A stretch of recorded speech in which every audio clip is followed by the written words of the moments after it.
What's going on, guys? Welcome to the podcast, episode number 4 already, and this brought on by you guys. Didn't know if we were gonna actually get this in today, but the chat has spoken. You know what I mean? So, absolutely gonna do it. Few things we might actually get some people in today on the podcast. We'll see. Still working out the hows and the whys, and so it might be a little bit too glitchy to do that. And I don't mean the equipment, but I mean as far as just things go, you know. So hold on one second here. Maybe we switch something up real quick. There we go. Let's switch this up real quick while we get in here. That way people don't get all pissed off at the WWE and start doing the weird stuff. And they're like, oh, it doesn't work. We're not going to do it.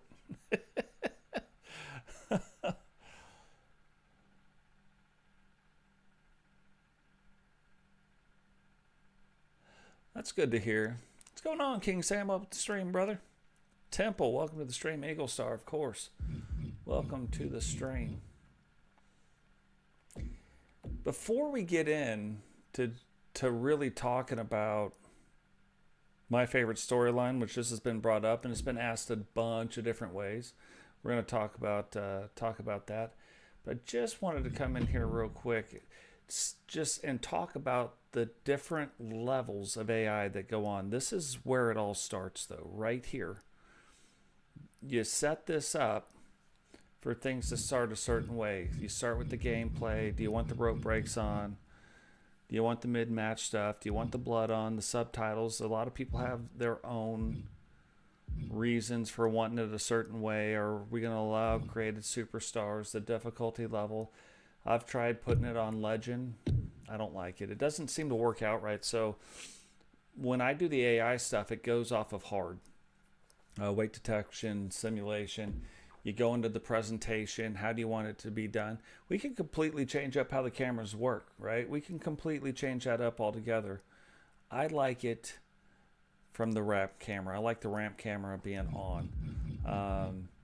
I take off all the controls, so that way it doesn't look like anything. The only thing that's going on is the wrestling ring and me. That's it. Nothing else is happening. I like to display the referee counts because we're in so many different matches that it's hard to hear. So the one thing I want displayed is the referee counts. We leave the watermark images on.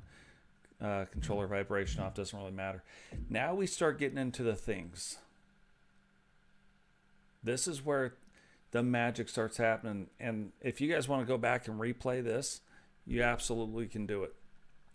I'm just going to slowly go through it. I'm not going to go like super in depth. Someday, maybe we'll get super in depth about explaining all of it. But this is how the WCW, and I know R2K was like, hey man, what are your sliders? This is the one to watch.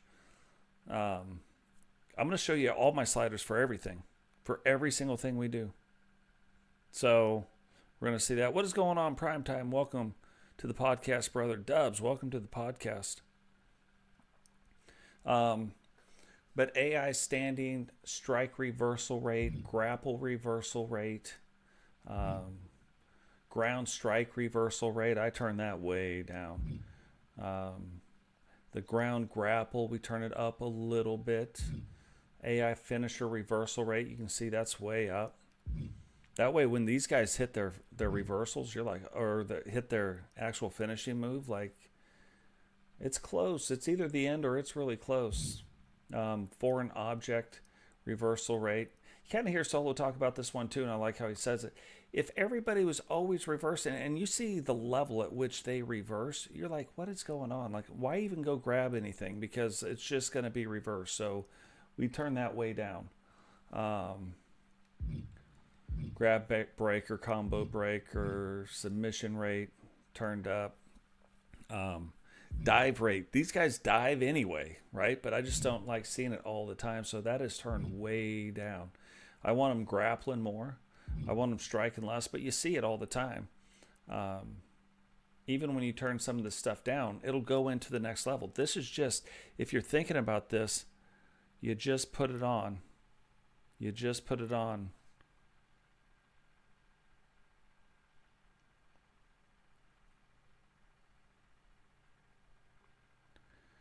Yeah, I don't know. I think Legendary goes a completely different way. It's too much reversing and too much stuff. That's why I knock it down to hard. I mean, at the end of the day, it's still the computer doing all the computer things, but it just seems to work out better for that.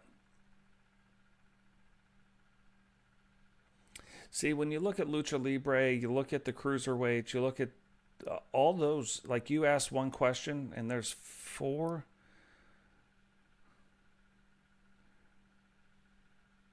Well, really, the lucha stuff is the only stuff, but it's like two different sets of things. The technical wrestling, the way mine are set up, and it's funny because me and Solo were talking about achieving the same thing, and we took 4 sliders and we just inverted them, and it does the same thing basically. So, but these are the ones as far as like the WCW that I find where it's the most balanced. We could have a squash match like that, and we do. You see it all the time. Or we could have these long matches. So this is one of the like the best slider settings if you want it all. If you want it to be balanced between all the stuff you said. Now, look, if we're talking Lucha Libre, I'm cranking up the springboard. I'm cranking up the dive rate. Cranking down the grapple a little bit, cranking up the punching and the targeting, and the running attack. We're gonna crank that up. Block rate, dodge rates. You see that right there. The trading blows rate. I like to leave it 50%. Mid match, post match run in. Don't like to see a lot of it. Because a lot of times, if this is on, if entrance is up at all, put it on 1 and you're going to see a bunch of entrance run-ins, like a bunch of them for some reason. I don't know if they've changed it recently. Referee downtime, they don't stay down long enough, I don't think. I think they should be down for like 2 minutes, you know what I mean? But the referee downtime, I cranked that all the way up to 100. Reversal windows, we crank down because it's on hard. The stamina cost, the recovery, not as much. Rollout frequency. And look, ours is cranked down to 20, and we must have saw 20 rollouts in this last episode today. You know what I mean? So it's one of those deals. But the rollout duration, I want it up. If you're gonna roll out, then we want it up, right? Stun gain, stun duration, we turn that way down. But I turned the vitality regen way up. You know what I mean? So those are the two. Like you can reverse those, the stun gain and the duration, crank those up and turn the vitality down. You almost achieve the same thing. Slightly different, but almost the same thing. Post kick out, recovery. And if you guys are trying to recreate the WCW, I'm telling you, I'm going to go through every one of these. Just pause the video, pause the podcast, and then go in. Have your game on and be checking it out. Carry escape rate. This is probably the thing I played with the most. The drag and the carry escape. This, for me, ends up being perfect. It used to be they would do it too much. Like they would just grab them and instantly they'd just kick out. And so I cranked it down a little bit and then they wouldn't kick out ever. Like they wouldn't get out of it ever. So did that. Targeting, that's just a visual thing. But here, advanced finishers, boy, this is the next thing. Look, in balancing, now there's more inside this. Like in this one, there's not. And this one, you can see, you can use the R2 and the L2 button if you're on PlayStation. But recent influence finishers, that's the most recent finisher, the most recent, and then the previous and the previous. So you want it to stack. I don't even want them to hit 3 finishers, to be fair, and most of the time they won't. But if they do, and when they do, it turns into these great matches. Same thing with the signature.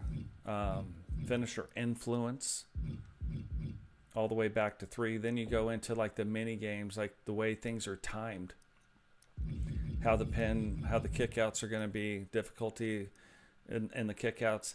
These ones I've always left roughly here. The submission game, this is a big one. Submission game. Had to crank these way down. And then you notice on mine, it lasts longer. Like instead of them instantly tapping out, you go into the submission mini game and crank this way down and it lasts longer. Now, 10 is what I find to be about the best thing. And then of course, special guest referee.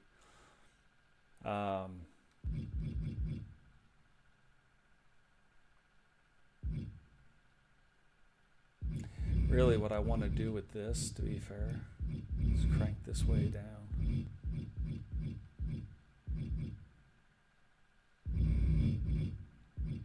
That way it takes longer. And then replacement ref, yep, long. So those are my sliders for all of that stuff. So that's like the level 1. That's like the base of the triangle, right? Next thing you go into, the next layer that now is going to play off of those. Those are the base things, and then you go into an actual wrestler. So let's go into, let's go into dubs.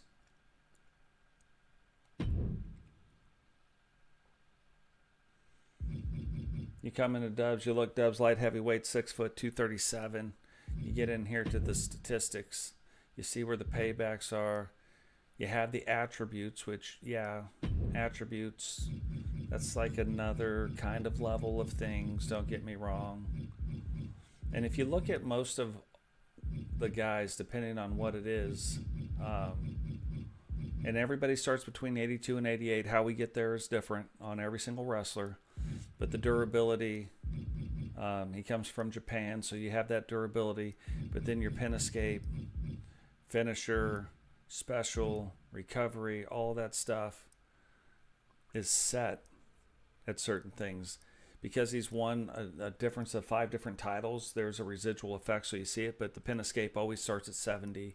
Recovery is at 65. Specials at 70. And finishers at 75. Now, he ends up winning titles. I put this in the Discord, so if you go and look in the Discord, you can see the rules of the thing. While you hold the belt, you have one thing. When you lose the belt, let's say the belt grants you 5 points in each one of these categories. Then you lose the belt. You get 1 residual point. So you lose 4 because you're not holding the belt anymore. But now you get to hold on to the 1 and whatever residual you had from before. So you have that. Yeah, and you can see we can go into a bunch of different guys, and it's different how they get there. Now, Dub's probably seeing this going, wait, what? My aerial, my running, my this, my that. Yeah, you're a larger light heavyweight. You know what I mean? So some of that stuff I cranked down. I cranked up the power a little bit. So there are things, when you guys submit your wrestlers, I have to end up changing these up a little bit to fit inside the universe to make it work. But overall, right now, he's an 86 holding no title belts. AI attributes. This is really like the next. Oh, this is perfect. We have to fix this. Yeah, we have to fix this. This is where it typically starts, up in here. This is a problem. So here's what we do with all of our wrestlers. We take all these, and this is the only thing where I want the computer to not have any direction. Right here, these 3 are set at 50. Now, if you're better in combos, we're going to put combos for Dubs. He's a combo guy. We're going to put it at about 65. Submission tendencies, not a submission wrestler. Why is it cranked up to 80? His settings right now, this makes sense on why he's losing. And sometimes your wrestlers, this will happen to them. They'll go from what I put them, and they'll revert back to whatever they want to do. They'll be like in the do what they want to do army, and revert back to this. This confuses the living crap out of your wrestler. When he gets in the ring, he doesn't know what he's supposed to do or what she's supposed to do. So submissions, he's not a submission wrestler. So we're going to move it down to 45. So now we got combos at 65. So now the tendency for Dubs right now will be combos over submissions. Not that he won't do submissions. If he's got a submission hold, he'll do it, right? 50-50-50. He'll do the submission hold.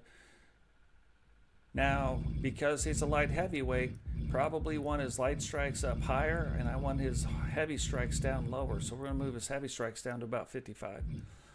Light grapple tendency, on the other hand, I don't want him to do a lot of light grapples. He'll do some, because that's what he does. And then we'll move this. So we got light right there, heavy grapples. So heavy grapples over light strikes. So light strikes into heavy grapples. Japan style type wrestling. AI ground strike. What? This ruins things for you. So this, we don't want a lot of ground strikes. So I crank this way down. The ground grapple, yeah. Ground grapple, we'll leave that up in there. We're going to actually leave that right at 50. Environmental strikes, oh yeah. Environmental grapple tendency. Actually, I'm going to crank this down to 55. We're going to crank that down to 70. Daredevil? No, he's not a daredevil. None of you guys.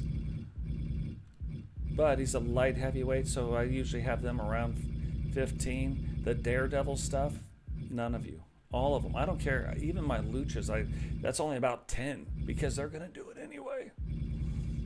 And then springboards is down to 3. Period. Tendency, brings it, no, 3. I don't want any of it, to be fair. The guys that do springboards are going to do springboards. We're going to see. We're going to watch a test match here in a second. It'll be playing in the background while I'm talking. Just to see, because I'm telling you right now, we're going to fix Dubs right now.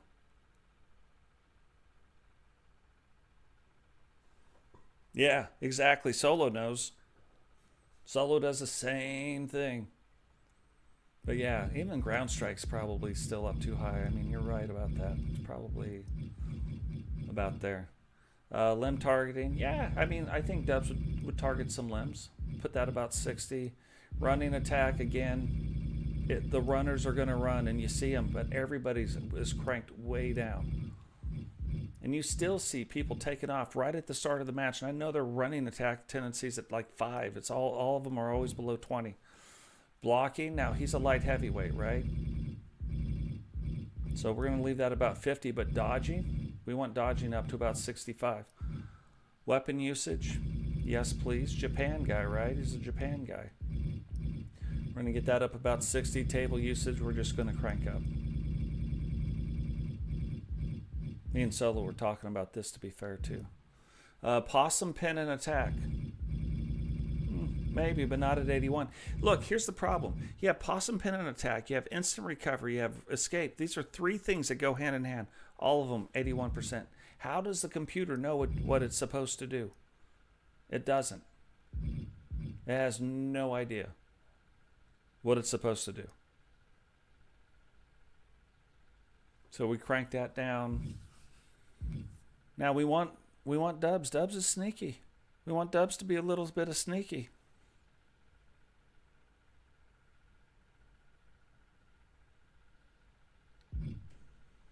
Instant recovery? No. Not doing it.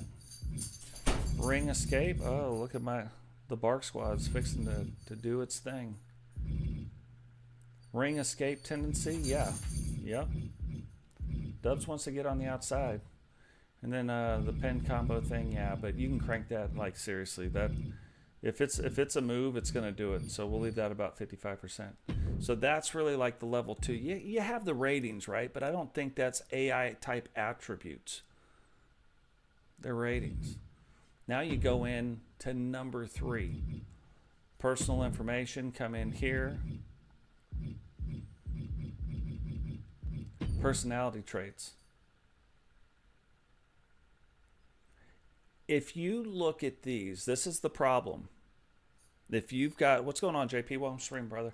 If you've got problems with how your wrestler's attitude is, this is where you need to go.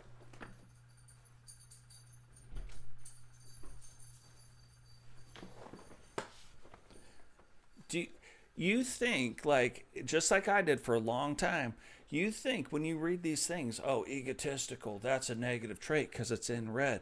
And prideful, that's a good trait because it's in blue. And Dubs, he's a good guy. I don't want him to be, he's not egotistical. That's not what it says. You really got to read what it says. It says the confidence inspired by the superstar's own talent, motivating them towards big opportunities to take any lengths to capture them. Or the confidence inspired by the audience motivates the superstar to stand up to their opponent's offense and will return the favor when they try to bend or break the rules of the match. Okay? So if you read it this way, pride, you need the audience. Egotistical, you need him. So now when you're like, why is this guy? You know, I told you, Digital Dogs used to play it up to the crowd all the time. I'm like, I don't think Digital would ever play it up to the crowd. And I didn't know how to fix it. I watched Solo. Solo's the one who showed me this. You want him playing it up to the crowd? You want him doing all the taunts and the whatever? Yeah, 100% prideful. That's what you need to do. The higher you raise this, the more they're going to taunt the crowd. So then you get Dubs, and we've been seeing this. Dubs slams this guy on the ground. You're like, oh, man, he's going to do the thing. And then he plays it up to the crowd. He looks out the crowd, and he's waving to the crowd like, hey, crowd, what's going on? And then the guy gets up, and now he's back on top of Dubs. Probably not what I would see Dubs doing. Matter of fact, I don't think Dubs, and I wouldn't crank it way up, but I don't think Dubs needs the crowd. If he went and learned how to wrestle in Japan, that's his backstory. He went and learned how to wrestle in Japan. I don't think he needs the crowd. I think his own talents are going to motivate him towards bigger opportunities. You look at the disrespect and the respectful trait. Yeah, I believe that's true. He'd want to be a sportsman. Follow the rules of the match. I could see that.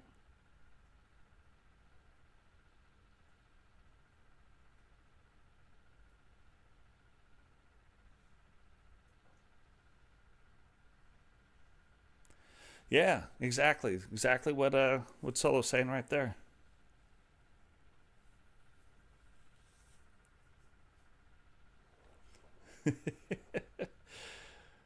So, but you look at this, yeah, I think Dubs, again, wants to be the samurai guy, the guy from Japan, and he's Canadian. Like, top it all off. You want to talk about a mixed bag here.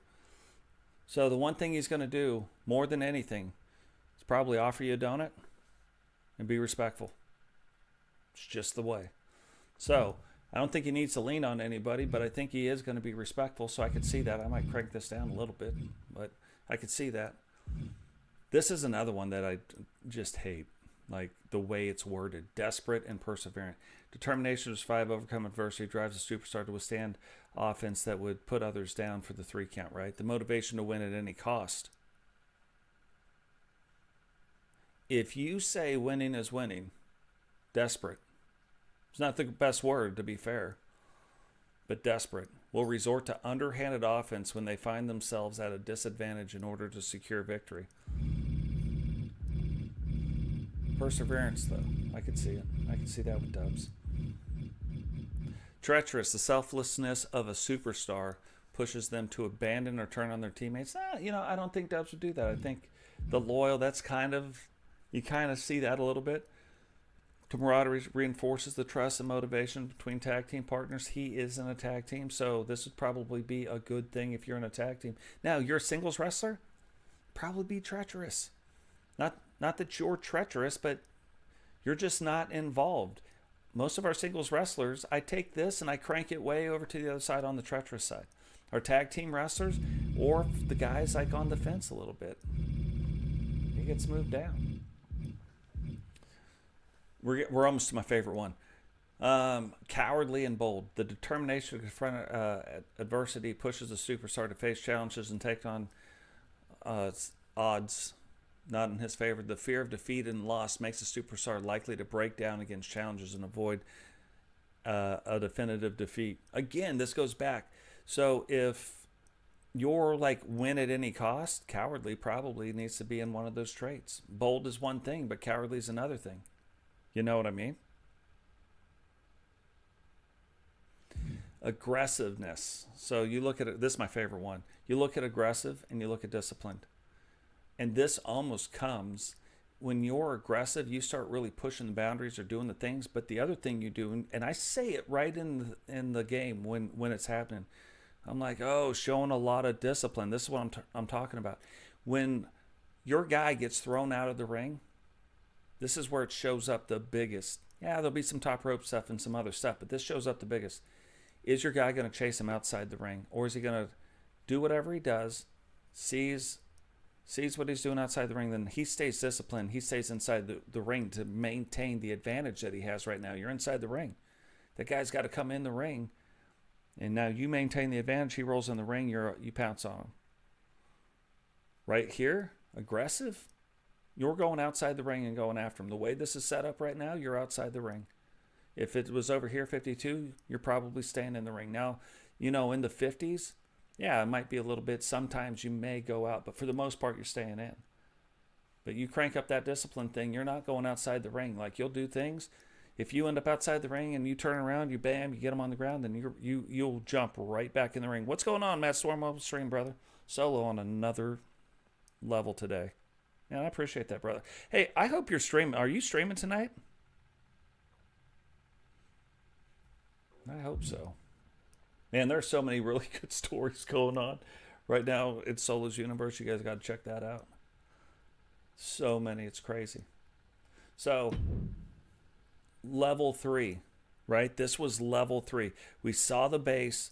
We saw level 2, not your ratings. Level 2 of the AI, that your ratings may be the 5th thing. They do play in, don't get me wrong, but that's not the biggest thing going on. Now let's get in. Most people don't even know this exists. I'm going to show you guys something, and I bet you 90% of you don't even know what. When I show you this, you wouldn't even know what happened. What's going on, Donardo? No, it's not the wrestler's attitude for GM mode. I don't even think you can really set it that way, but for universe mode and for play now mode, you can absolutely set it. Especially, and we're talking about AI versus AI wrestling. Okay, now if we went into the roster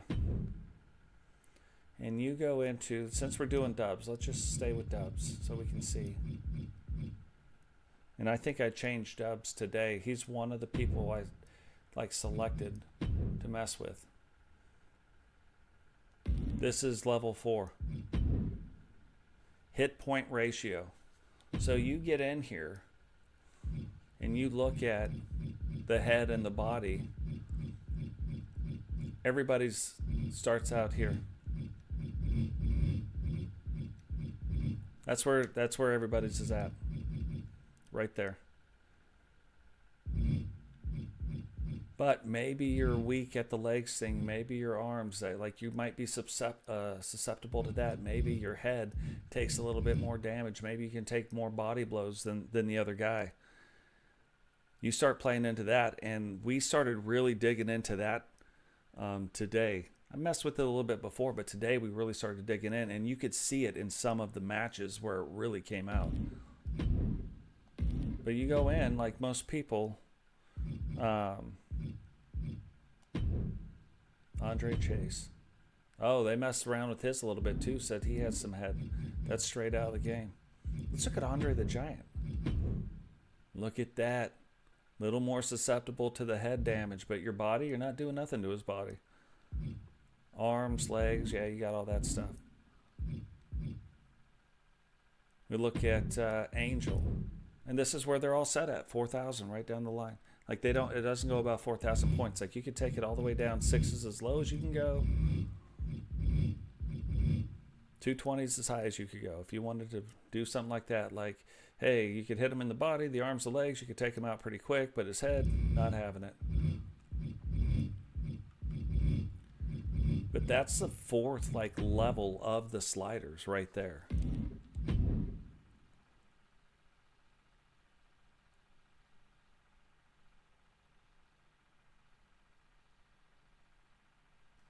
Yeah. Yeah. Yeah, this is the cheat code, man. This is the cheat code.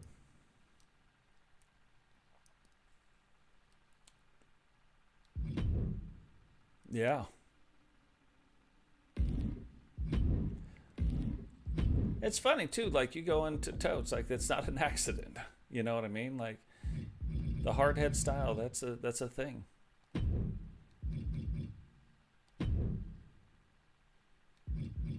You want to know why I lost to Bret Hart? Look at my legs. Like he couldn't beat me on the head, but then he put me in the sharpshooter and made me tap out. Right to the legs. That's all it took. So, and it's risky. Like having different wrestlers doing different things, right? That means that you could put me probably in a crippler crossface and get me to tap. But you couldn't get me in a chokehold and get me to tap out. You could get me in a sharpshooter and get me to tap out faster than most. You know what I mean?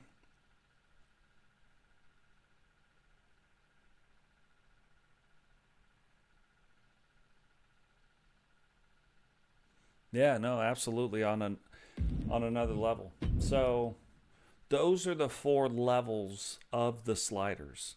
Like when you really get into doing things and you really start wanting to see what is going on, why people are doing what they're doing, this is why. So, and it's crazy. It's funny on the outside here, if you look at these ratings, they aren't affected by universe. So this isn't necessarily the real ratings. Like look at Blaze McCoy right now. He's a good example. So 90, this is outside universe mode. Now we go into universe mode. This is our universe mode, the one that we just got done doing. And we go back in here now to the superstars. And we go down to Blaze McCoy. Remember, he was just 90. We go down to Blaze McCoy, and here he's an 80. It's the same exact stats. Why?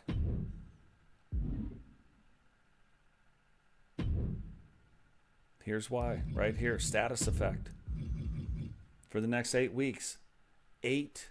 The competitor becomes demoralized from losses, decreasing all attributes by 1. Stacks up to 10 times. All attributes. That means in every single thing, he would be a 90.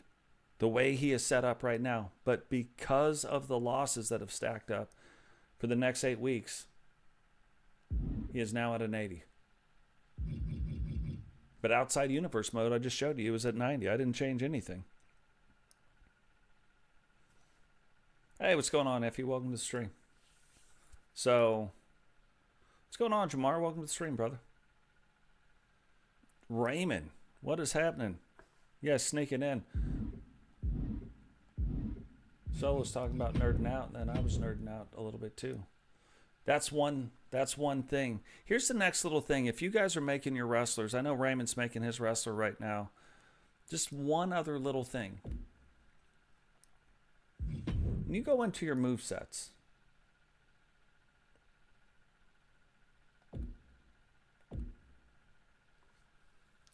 it doesn't matter. We'll go into Aaron Lee. It doesn't matter whose moveset it is. When you go into your moveset, you come in here, then you look at your finisher. And his is Fisherman Buster 1, right? So he does this. It's like a reverse hook, line, and sinker.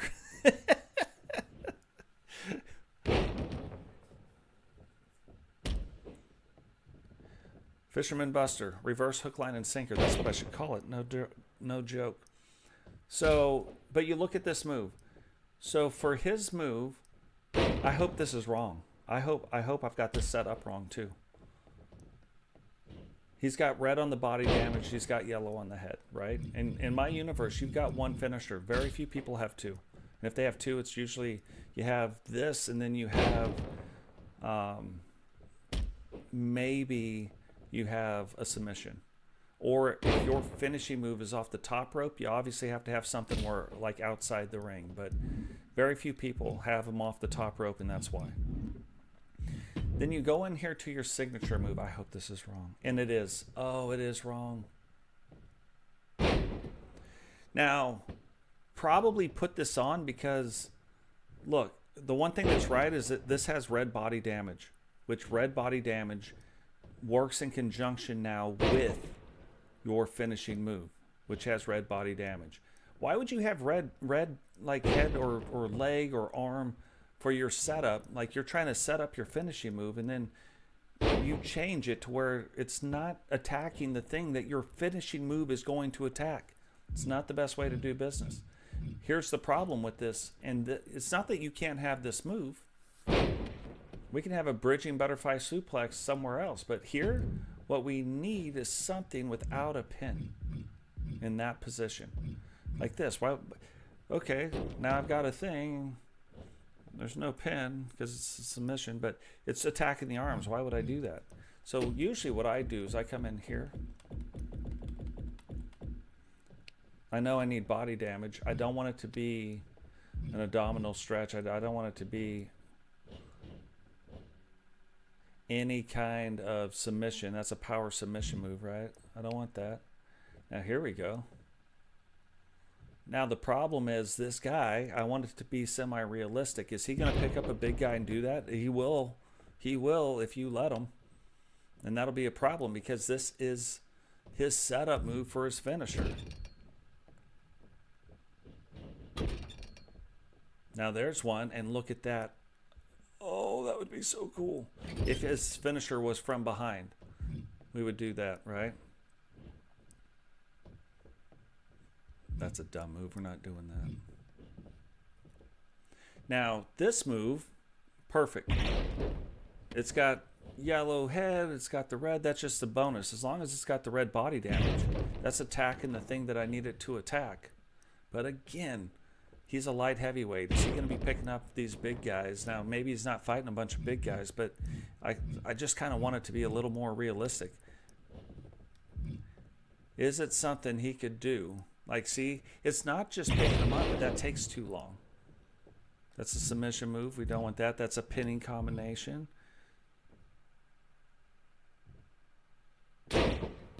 Now, attacks right to the body, and also, it's one of those things right there where you're like, oh my God, he's setting up for it. So, boom. Now, that's in signature number 1. In signature number 2, you can kind of do things, but it would be smarter if we didn't. Like, it would be smarter if we went in here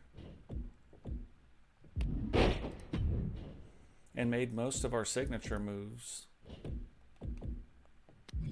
to where, let's get light heavyweight. Yeah, I could see that. And he could do it against bigger opponents. So that means now he's going to be able to face off against bigger opponents. That didn't look so ridiculous.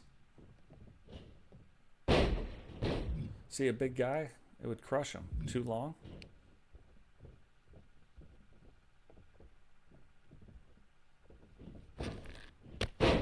See, that's another one, but it's not enough. But that's a pin combo. He's not exactly a dirty wrestler. See, no, too much. Pin combo. We don't want the pin combos. Don't get me wrong, outside of position 1 you can do it, but it's just one of those things. That doesn't look cool enough, you know what I mean? You're like, I don't want to do that.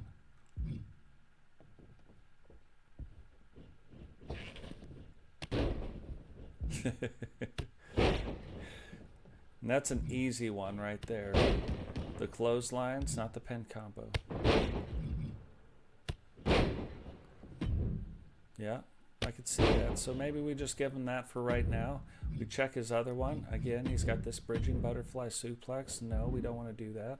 Let's back up. Appealing jumping elbows. Let's go get that real quick.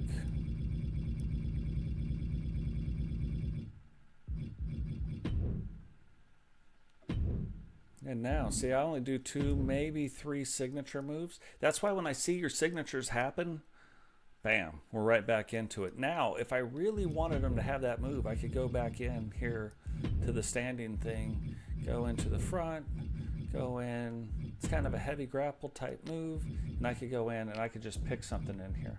But look at all these. Like, this is good. And these could have pin combos in them, right? But all those are good. This is all attacking the body damage. If you look at the running, look, all body damage. That's good. Light grapple. And on the light grapple, you can kind of change one or two things up to where it's not attacking the body, maybe. You know what I mean? But now you're doing things that are setting up your moves.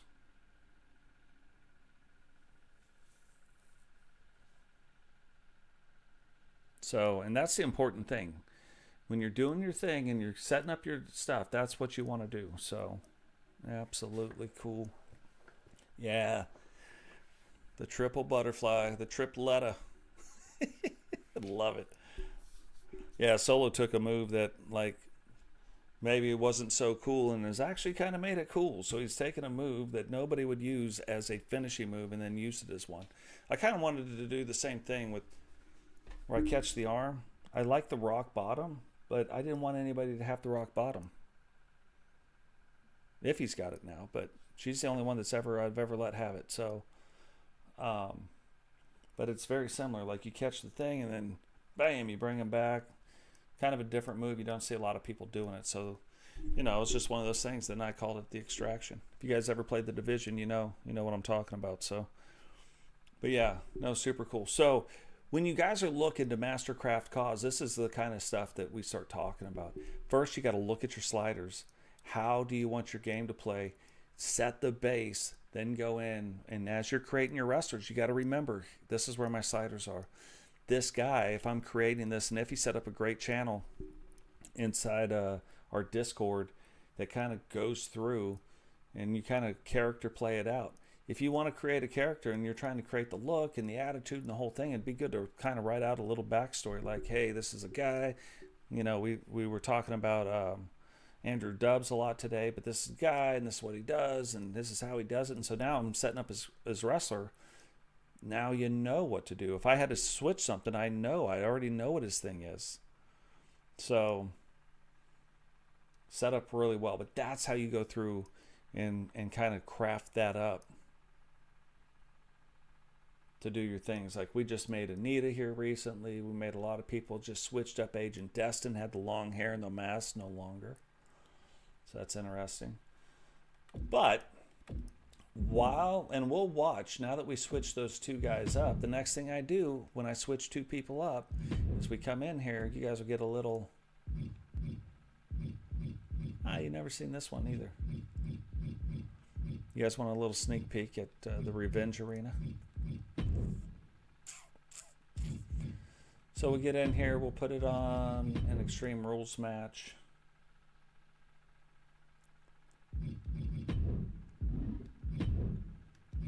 We'll get Andrew Dubbs with his new moveset. And if you do this outside of universe mode, it doesn't take into effect the adjusted ratings, right? So you got to remember that when you're doing this. Dubbs and Aaron Lee. Bam, and spectate the match. I'm going to turn down.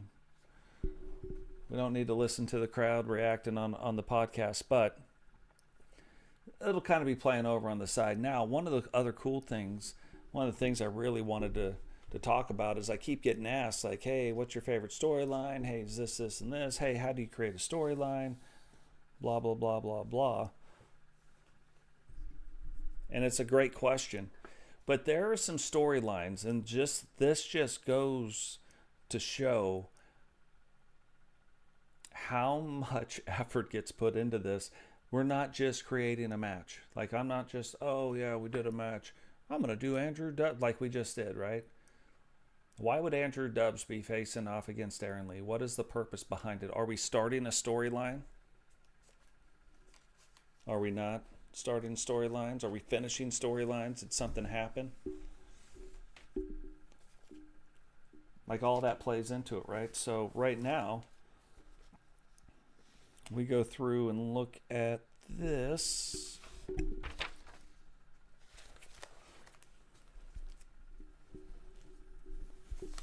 Right now, I got the cruiserweight, the people I want involved in the cruiserweight division, all that stuff is written out. Hardcore title stuff is written out. The stuff that's going on with the factions is all written out. And then the people involved in what storylines and where they hopefully will conclude is all written out. So, when things are happening and things are going and this is happening and that's happening, it's already written out. So, I wanted to put in there because things will happen. If you go into our thing, I put a request a feud in there. And if you just say, oh, my name's Aaron Lee and I request a feud, I want to fight Dubs. No, sorry, we're not doing it. Like, there's no reason, unless one day there is a reason. But there's no reason to that. But what if, and Dubs did a good, or Digital Dogs did a good job of this, what if he's like, hey, remember when Rowdy threw me out into the crowd? I don't think it's over between me and him. And I'm like, oh my God, I can't believe I forgot about that. Like, it's not that I forgot. As soon as he said it, I was like, immediately, I know what he's talking about. But I'm like, yeah, that would be a great introduction into a storyline. And it fits into Digital Dog storyline. So way back in the day, Digital wrote out, and Digital write out some paragraphs too. And don't get me wrong, I can't incorporate all that in there, but I can incorporate some of it. And so Digital Dog story goes where he was with the government agency, some stuff happened, it didn't work out, Totes ends up getting him, brings him into the universe mode, or brings him into his wrestling organization, trying to save him, trying to hide him from this government agency and save him through this really small wrestling company. And then we start growing, Witcher gets involved, Witcher ends up saving Digital's life, and so he's got these ties right now to both Totes and Witcher. But then if you look at Digital Dogs, has he been winning matches? While he's been following him, has he been winning all these titles? No. So then he does the thing that he would have done. The bikers are in trouble because of wrestling wars. He ends up helping along with Sawyer. Sawyer's a drifter guy who comes in, and then they end up saving the bikers. Look, you can already see Andrew Dubs' guy right now is wrestling like Andrew Dubs again. It's funny, but that one thing I showed you where it's like you got to go in and do it. If it's all set at 81 or 69 or 52 or whatever number, but it's all set, your wrestler doesn't know what to do. Has no idea what he's supposed to be doing. So then he gets in there and second guesses how he wrestles. Right now, Dubs is wrestling like Dubs again, which is cool. Anyway, so that all goes on, and then Digital, he has said it for a long time, trust nobody, but he trusts this and trusts that. Well, then Jakai comes in. And then Witcher and Jakai are like, oh, the Wolf King and the Wolf Queen and my Alpha Wolf and da-da-da-da-da. I'm just telling you, Dubs wouldn't be okay, or not Dubs, but Digital Dogs wouldn't be okay with it. And he'd be okay with it all at the same time. Not okay and okay. Things went a little bit sideways, it would be a thing. So then Digital, what would happen if you introduce him into a way or to a guy who really knows the wrestling business, who then starts taking the time to teach him the wrestling business? Now, Hogan, his whole backstory, he's not just going to do it for himself. He's going to do it for his own benefit. But if you go in there and you're not trusting anybody, the NWO anyway, and you go in there, though, and you start doing this, and all of a sudden Digital starts winning championship title belts through the help of Hogan. I mean, we watched it happen. And so then everybody's like, oh, Digital, I can't believe you did the thing. Why? Because he's winning now. He's winning the title belts. He's doing the stuff. And Hogan's doing it with all of them for whatever reason. It's a weird cheat code in the game right now, but Hogan is helping all these guys win. Then Chilivok. Why would Chilivok join the NWO? Well, he joined into the thing and he's got some shots, but really hasn't worked out for him. So he's now watched Digital Dogs. He's watched Groening. He's watched Jace win titles. So of course, why wouldn't he join? Like, it only makes sense. And so now the NWO starts growing into this thing. But this storyline goes all the way back to season 1. So it's one of my favorite storylines. It's like, of course, it's a continuing thing, you know what I mean? So absolutely crazy. Now, some universes don't have it that way. Like, I don't mean it quite like that. Well, no, I do. Like, some of them, it's just about, we're going to put people in the ring and we're going to fight, and that's going to be the thing. The ones that I watch, the ones that, like, you look at the LTD, story driven. They put a lot of people in the ring and they fight, don't get me wrong, but it is still story driven. Like, they're fighting against this and fighting against that because they're in a post-apocalyptic world. They're way in the future, to be fair. And they're doing some stuff. So, but there's a storyline behind it. And then you want to watch because you want to, hey, how does this story end? Like, what's going on? You guys are even get a sneak peek. I know I said it, but this is the Revenge Arena. Look at the lights in the back. It took a while to get them to lay on the stage the right way and find the right ones to do it. There's a bunch of lights right above the stage that are coming down that happen right in front of the Totes My Goat sign. Anyway, I like the thing. You look at Solo. Solo, it's driven by the comment sections. So he's doing everything and it's driven by the comment sections. I would tell you what Temples is, but I don't understand it, to be fair. Which doesn't mean it's bad or good. It is in-depth, though. Like, and the people that get it, and Solo gets it. Solo was actually explaining it to me the other day. The people that get it love it. So, kind of like Temple was saying a little bit earlier. If there was already another WCW, why watch it? Like, I wouldn't watch it. If it's all the same, I'm already seeing that. I want to see maybe the same type of thing, but I want to see different. I want to see some different stories and some different things going on, some different all kinds of stuff. You know what I mean?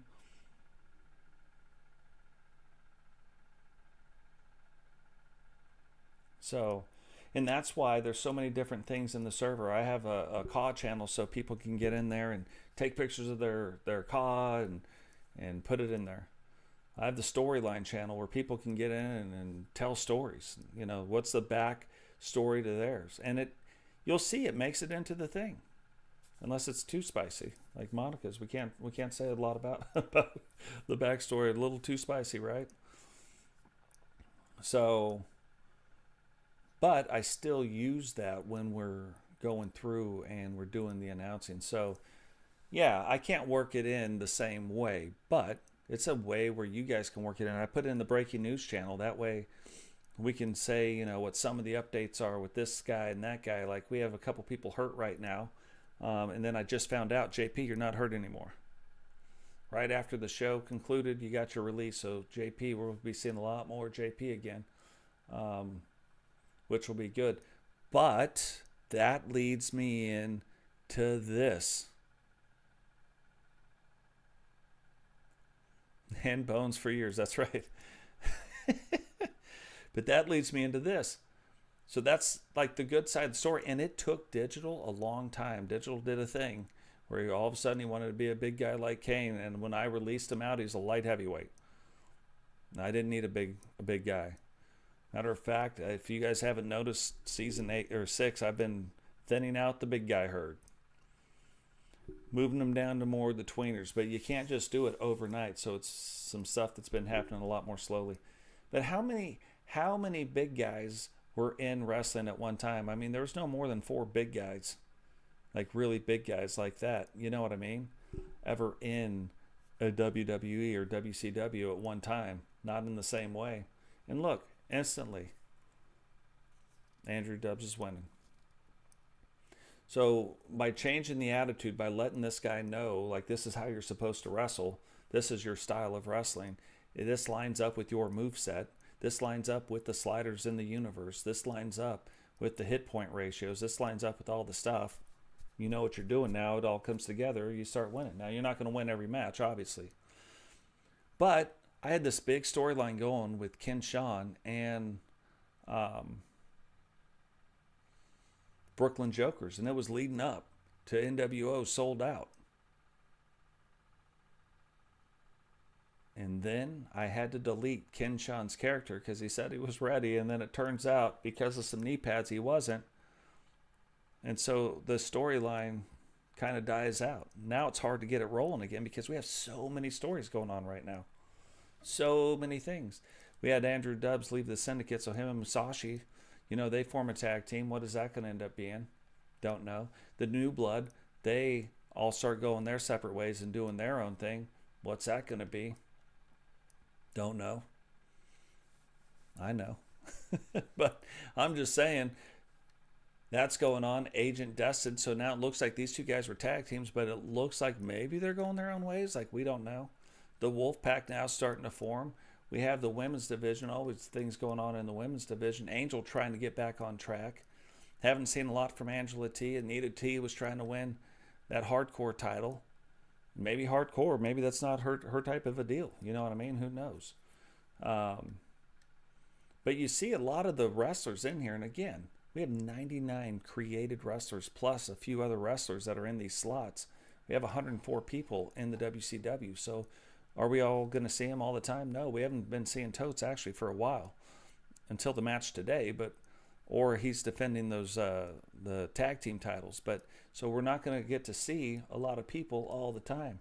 I've had a few people reach out, well, if you're not going to use me, just take me out. Okay. I have no problem doing that because there's a line of people wanting to get in. I don't want to see you go, to be fair. None of you. But at the same time, we have a whole bunch of people trying to get in. So, and it's going to be the same thing. We're going to see some people because their storylines line up. Now, you talk about the Ken Shan, and it's funny because Temple said something about this a little bit earlier, but you look at the two main people in the storyline between Ken Shan and Brooklyn Jokers are those two guys, right? However, to make the storylines happen, you have a supporting cast. There's a supporting cast. Sawyer's in the supporting cast of that. Peyton Hardy is in the supporting cast of that. There's another guy, and he's also in the supporting cast of that. Now, when these guys go through, these 5 wrestlers go through doing their things, it's going to be funny. When that storyline concludes, wherever it concludes, maybe it's at this pay-per-view, but I don't control the wrestlers, so it's hard to say. Maybe it's not. But when that storyline concludes, there's usually branches of some of the supporting cast now stepping up and either taking on one of the people in the main storyline or 2 of the supporting guys stepping up and now having their own feud. And then maybe those other guys now become supporting cast members to that storyline. So all kinds of things happening. I didn't even realize Rated R2K, an enemy of Digital Dogs. The rest of them make some sense, but that's an interesting one. Was not aware of that. It's also good to go through here and look at this sometimes. Like, you look at the different things to see who the enemies are. Like, I wonder, just since we're in the neighborhood. Oh, Bret Hart, that figures. Enemy. Rowdy. Vipiro.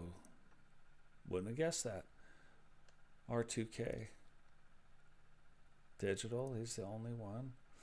Phoenix and Vanessa.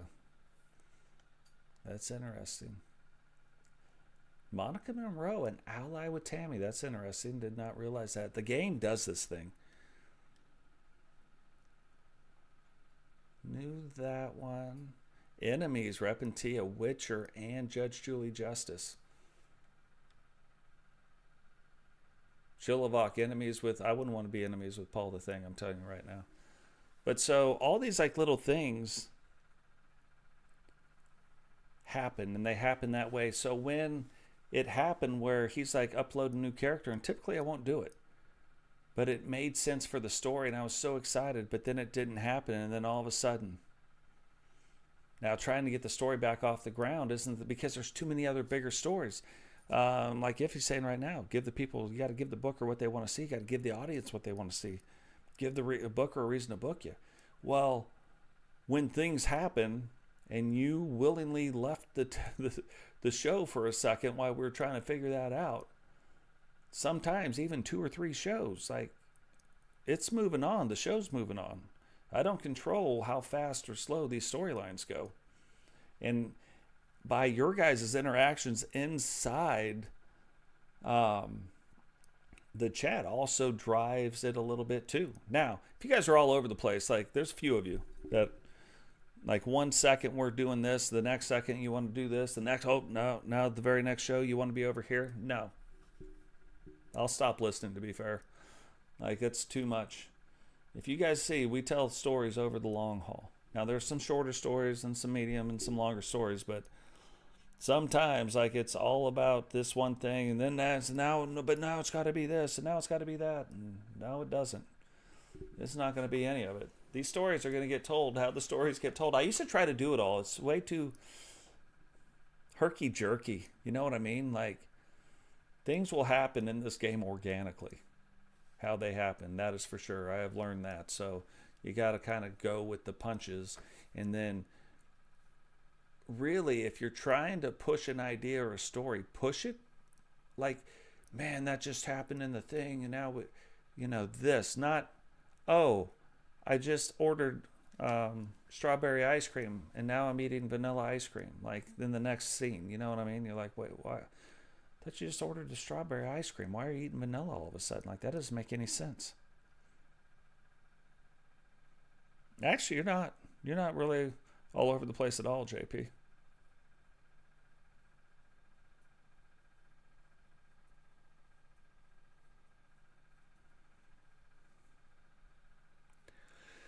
Yeah, no, and it could. It was really on its way to doing some things, and yeah, lost a lot of momentum on it, but it'll gain momentum again. It'll be good. Yeah, no, that's right. Sitcom story length isn't a baseline at all.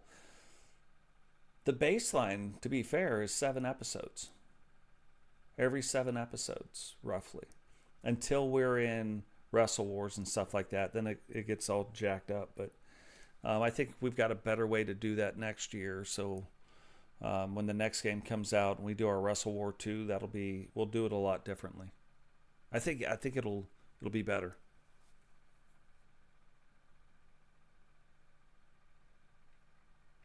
So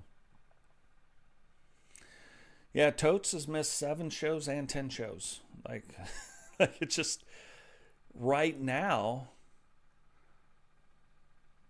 I don't know. There's not, just like with other people, but there's not really a Totes story right now. I put the one thing in with D-Generation X. That's been something that I've wanted to do for a while, and we had this one slot today where I was like, everything else was pretty much pre-booked, you know what I mean? But I had one slot where I was like, man, we could do this. Well, we haven't seen this kind of match in a while. 1-on-2, that'd be perfect. That could help tell the D-Generation X story. And it did. They almost got ended today. Oh yeah, Reppin' Tia's. You want to talk about being able to tell a story in a ring? You look at the sliders that we had today, and I said it a couple times when it happened, just because I try to draw you guys into, I can't make the computer do this. Reppin' Tia and Sarah should have lost the match today. Absolutely should have lost that match. They were being dominated in a way I haven't seen them dominated in a long time. Typically, they're the ones doing the dominating, but they're absolutely getting dominated, absolutely getting their rear ends handed to them. And what ends up happening is Sarah gets Ozzy outside the ring and gets a double count out. Now, normally that would just be the win right there. It wouldn't matter whether you win or lose, but she gets a double count out in a match that's an elimination tag team match, eliminating the greatest female wrestler, the greatest female world champion that we have ever had.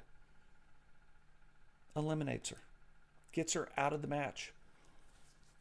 And it wasn't that Rebecca was having a bad match. She wasn't, but it was an absolute gamble to do that. Gets her out of the match, gets double counted out. Now it's 1-1. Next elimination is going to win. And even though Becky was doing pretty good, Ozzy was on another level. So got rid of the strongest competitor, and then it was Repentia versus Becky, and ends up coming out with the win. They end up retaining their title belts. You can't write that. If I could have, I would have. That was amazing.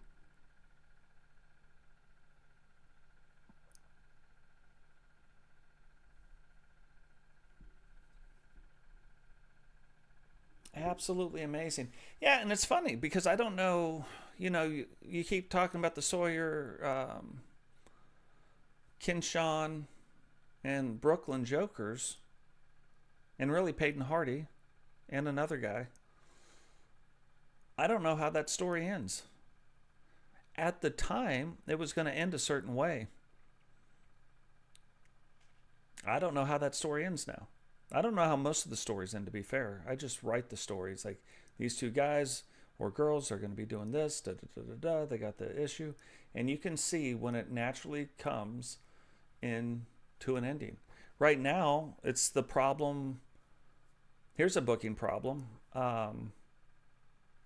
You got Digital Dogs, who is on a roll, winning titles, ends up losing the title that he's carrying now, and now in a feud with Rowdy. But if you're going to be in a feud with a Horseman, how do you goad the guy in to fighting you? You can attack him a couple times. That's fine. He'll meet you in a back alley and whoop you, right?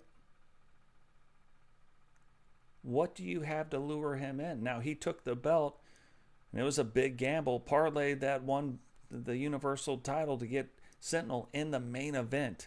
They weren't even going to be the main event. That wasn't even the main event. They weren't even wrestling each other.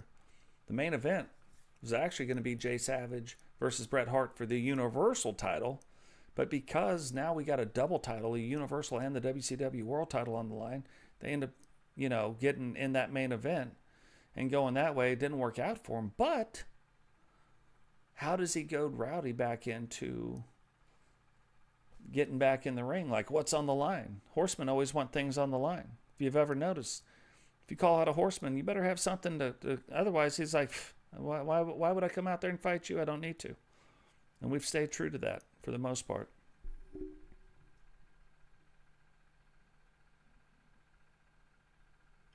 Yeah, and that's funny too, Prime. Like, it's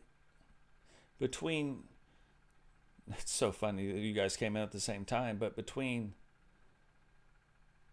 Sam Hacksaw and Sammy Shaw, which was Sam Shaw, but it's too similar, so I just tried to change it up a little bit. But the Predator, I would have bet money that your guy would have took off first. Your guy has a look about him that we could really get behind something. And don't get me wrong, we're actually setting up some things right now for it. Look, I'm telling you, just say Rowdy's name a couple times, Rowdy shows up, no problem. What's going on, Rowdy? Welcome to the stream, brother. By Piro, can't remember if I said hi, but if I didn't, what's going on? What's happening? And R2K, what's going on? And like, R2K gets in, ends up losing, I think, his first match, maybe. But then since then has absolutely been on a tear. Him and Jakai hook it up for a little bit, become tag team champions. They're now off on their own separate ways. Grinders is split up. Jakai has started the Wolfpack. Now the Wolfpack kind of in full effect. So that's taken off. And it's only taken off because of things that end up happening in the game. So that's been a plan for a while, but hasn't even come close to come to fruition until just recently. That is, yeah, and that's exactly right. And it's funny because we stick to that. Yeah.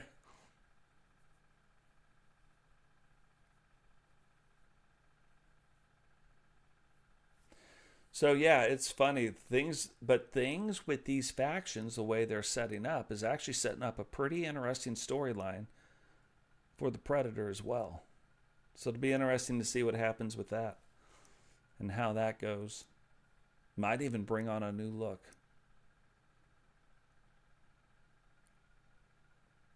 And some people get in and they get this, like, they hit it fast and they win a bunch of matches, then all of a sudden, they fizzle out, die off, do whatever. And some people, it takes a while, like Melinda. I don't know if she got a watch today, but, that was a hell of a match. And now we finally, I think we have Iffy's character dialed in. So that's good. We got Rowdy's character. Rowdy's character took a while to get dialed in too. Rowdy, I thought way back in season 1, I thought he was just going to take off and it was nonstop. Now, he won the world title pretty quick, but he's always been at the top of the game, and he's one of the guys that doesn't really need a title to be doing horseman business either.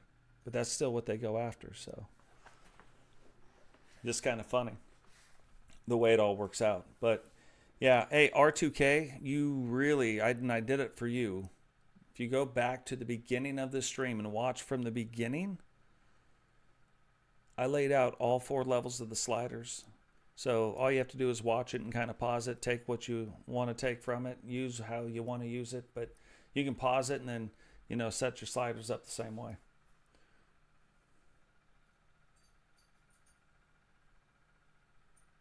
I thought that was a neat little thing right there on the screen. You could see the last 10 things that happened.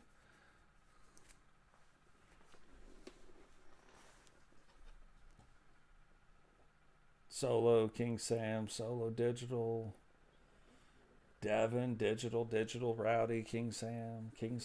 Yep. That's pretty cool. But yeah, those are absolutely my favorite storylines. Is Solo still in the chat?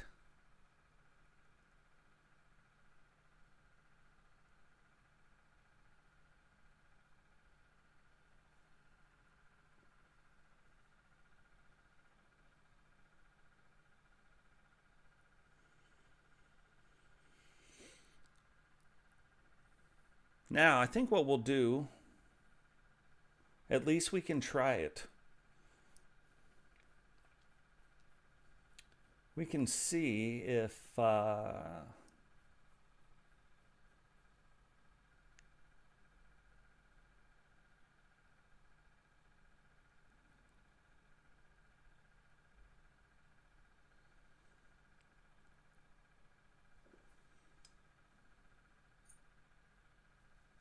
yeah, see, that part of it is a glitch in the game, though. That shouldn't happen at all.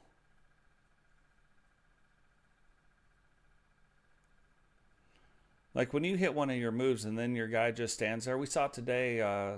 Didn't happen often, but we saw it today also inside the Rumble match where one of the guys went to eliminate Bama, but instead of eliminating him, he just stood there and looked at him. Drew just stood there and looked at Bama, and then Bama finally was like, fine, grabbed him and threw Drew out of the ring. You know what I mean? Well, I knew Solo was in here earlier. I just wonder if he's still in the chat right now. So we could try this. Let's try this. If you're in the U.S. and you're on my Discord and you want to get in, you want to be on the podcast, we could try doing it for somebody. I've got some questions. I'll ask you guys some questions maybe. And guys, you guys can ask questions right now in the chat. If you guys have questions about certain things or certain ways of doing the stuff. And if you haven't seen the beginning, go back, watch the beginning. It shows you basically, I just showed you exactly how the WCW is set up. But I also hopefully gave you the information to make your wrestler and your stuff like that better. You know what I mean? And guys, I really appreciate, you guys don't even know. It means a lot. You guys sending out super chats and stickers like that. It's a big deal. It is a really, really, really big deal. And I really appreciate it. More than you guys know.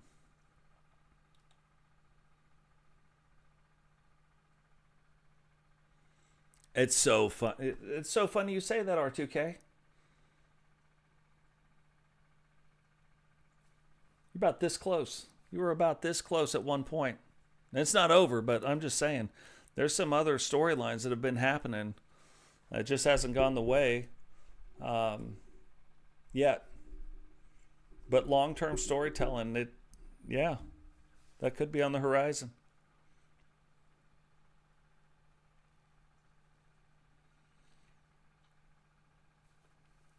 Yeah, and let me know what those are, Rowdy. What's funny? I think the Horsemen are one of the top groups, right? Absolutely one of the top groups. And if you look, matter of fact, I'll pull it up. I'll show you. This is next level stuff here. If you go in, let me get over to the thing. So right here, if we go into this spreadsheet and we look at what's going on, you can see right in the middle here, if you're a leader of a faction, you get a bonus 10 points in those 4 categories for being the leader of a faction, not the head of a tag team, not the whatever. So you look, Hogan, Bret Hart, Raven, Jakai, just recently, Jay Savage, The Fiend, right? 10 points for being the leader of a faction. So some of these guys, without that 10 points, Bret Hart, without that 10 points, yeah, he's the Universal World Champion, but if it was all gone, he'd be at 5 points. Raven, 1 point. Jakai, 1 point. Savage, The Fiend, 0. Not one Horseman. Because we said there was no leader of the Horsemen. So one of the top groups. And we aren't benefiting from a 10-point, one of our guys from being the leader of the Horsemen and still one of the top factions. So that's why I say ratings matter, yeah, for sure, but they don't matter. That's not the main thing that's going on. Somebody was talking about this earlier. You want to see the next level of things, and this is the thing that I share with the chat all the time, or share inside the Discord. All you have to do, I do it on Excel, I put it in there, but if you have a spreadsheet reader, if you don't have Excel and you just have a spreadsheet reader, it lays out all the stuff. Here's our championship history. It's all there. You guys can check it out anytime. Right now we're a few behind. But men's, women's, universal, special series, move sets. This is all your guys' move sets. I have to make sure that none of these are the same thing. Now, the specials, you can have a couple where the specials are the same, but nobody else has these. And when I see it happen, I take them away. Because sometimes people get in. The retired guys right now have started keeping track of theirs.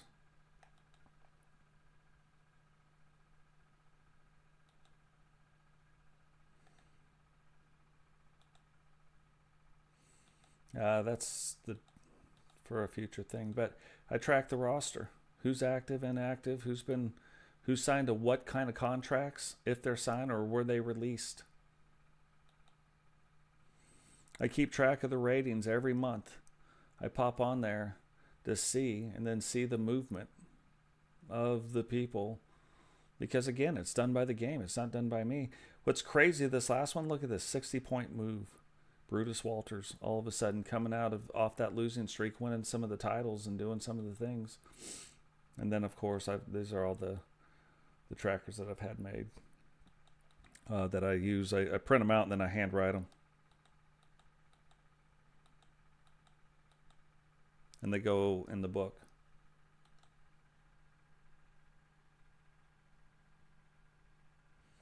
Yeah, so to see the spreadsheet, go into Discord. Go into current roster, and you can see, and I put as of, so right now we're on episode 75, so this is as of episode 66. I just updated it, but because we had 75, I want to take and save it, so tomorrow I will get up the brand new spreadsheet as of what happened yesterday.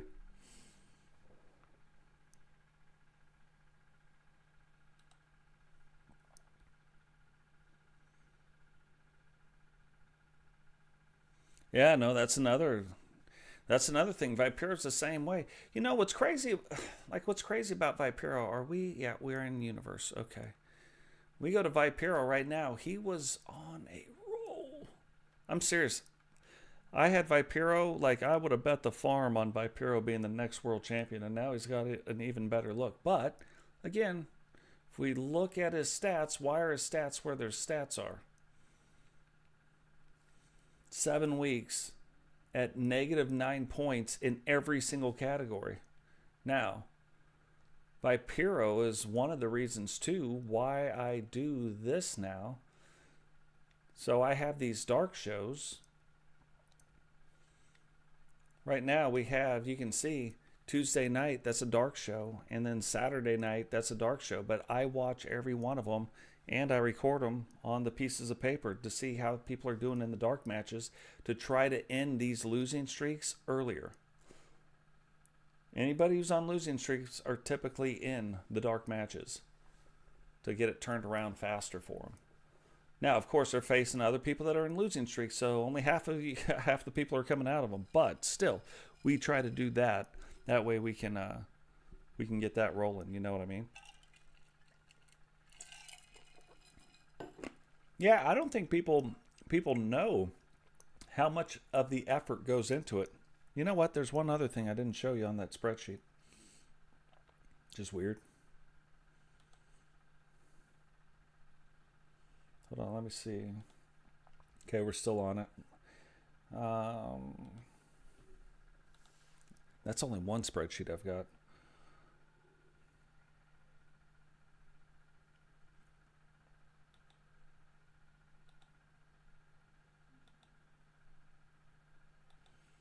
That's weird. Where is it at? Rankings tracker. There it is. Look at this. I'm just trying to update it now. That's only through 56 episodes. But the win and loss record.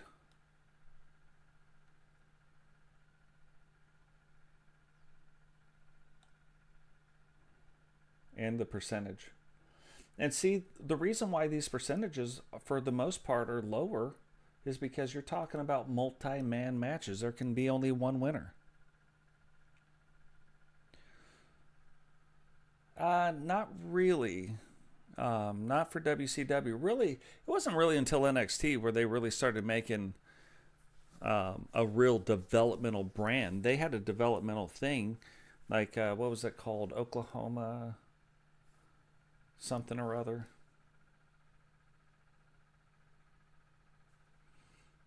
So,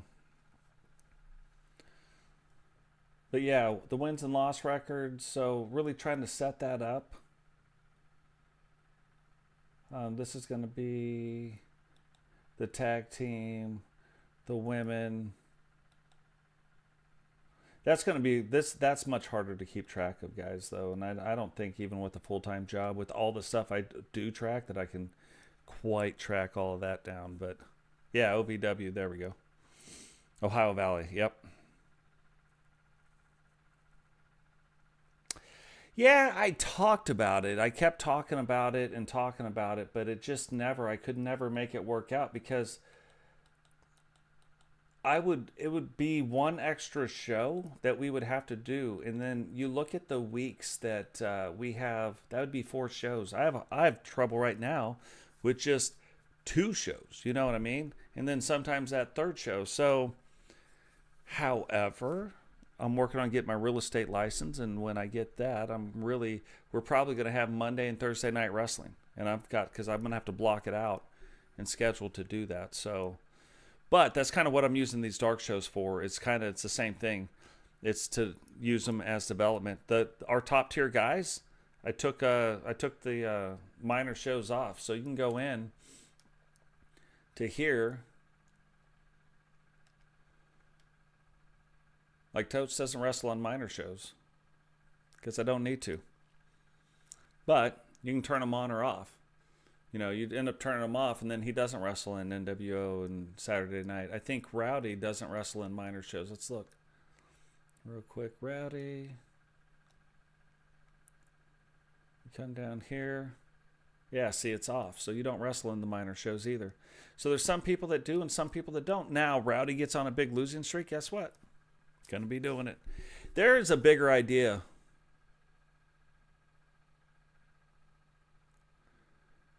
But speaking of that, there's a bigger idea. It'll be interesting if we can ever make it happen. But that's also part of the thing where hopefully me and Solo can get together and do some dual commentary, dual commentating. And what I'm going to do is these shows, hold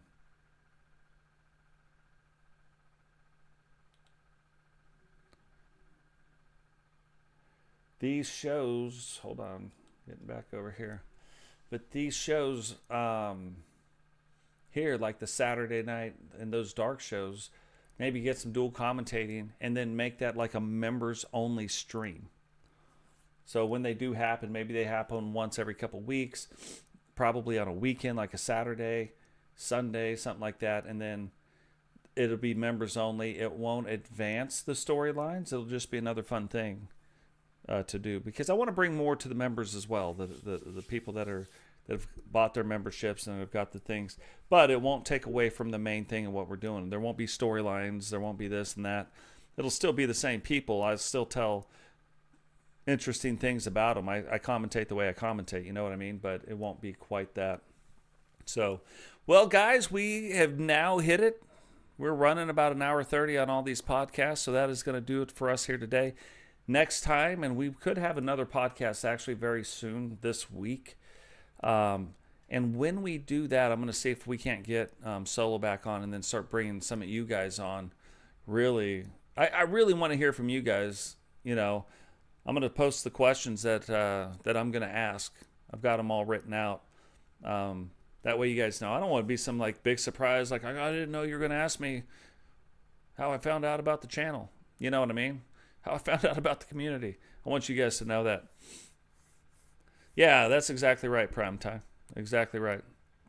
So, guys, love everything you guys did. I was really excited. I love these podcasts, just getting to sit down and talk.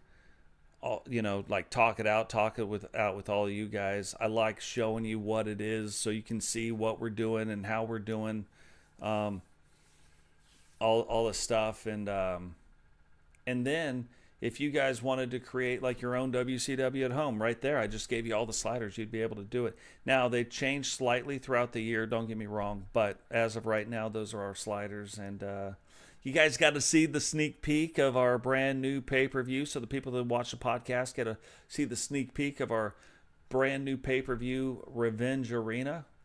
When we kind of mess with Dub's attitude a little bit and mess with Aaron Lee's actual moveset to make it so it's more effective. It'll be interesting to see moving forward now how he does that. So, like how he does. So something to keep an eye on. Everybody here hopefully will be keeping an eye. But appreciate everything you guys do. Really means a lot, guys. Realize too, all the membership money, all the money that's donated here goes back into the channel. We are going to do a couple other cool things.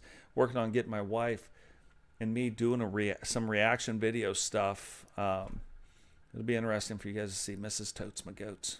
So, anyway, love all you guys. Be kind to one another. Let's show some people some grace today, and we'll catch all of you guys in the next podcast. Peace.